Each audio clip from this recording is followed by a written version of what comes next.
I love being a tourist in San Francisco. It is filled with destinations that date back to its earliest years, but at least one of them is sometimes overshadowed by a more famous landmark. That's true. NBC Bay Area's Rosato Jr. shows us how a new art project is hoping to bring some of its rich history to light.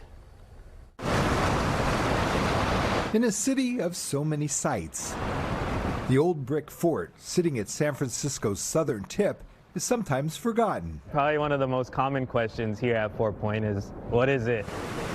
It's a question National Park Ranger Alejandro Cruz frequently hears from tourists and also locals.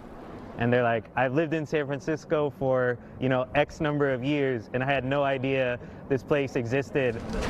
Yeah. Well, it's only existed the last 163 years. Fort Point is an old United States military fort. It was constructed in 1861, and it was actually built in response to the California gold rush.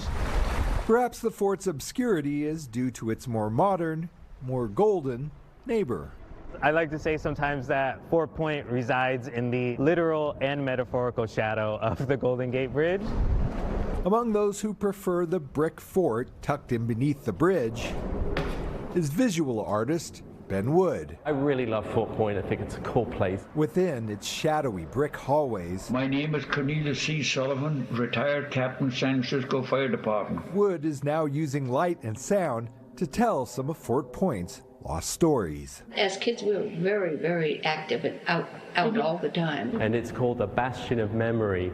And what I've done is collect a series of oral histories from the National Park archives. And it shows through pictures and sound early history of Fort Point. They were beautiful vessels painted white. Through old audio recordings and photos, Wood is mining some of the building's history and projecting it onto a 160-year-old wall. Surveyors started coming out in 1928. My hope was to sort of bring the building to life, bring some of those memories to life. There's the story of Miriam Nagel, who lived in the Fort Point Lighthouse as a kid. He used to let me polish the brass. There's Slim Lambert, a builder on the Golden Gate Bridge, who plunged into the bay waters along with 9 others when a safety net gave out and lived to tell the tale. And before we hit the water, I straightened up, let go of the net, straightened up, and hit feet first. What I really sort of thoroughly enjoy is just the process of learning what are some of the stories behind places like this. There was a washroom,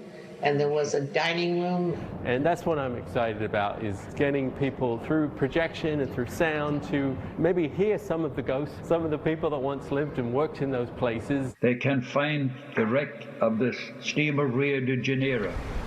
In a building that was nearly torn down to make way for the bridge, the two now commingle, entwined in 2 eras of engineering. My hope is that it might attract more local people to come here. At the southern tip of San Francisco, a reminder of the city's past, told in the language of its future. With a foghorn. Rosato Jr. I just really want to share it with other people. NBC Bay Area News.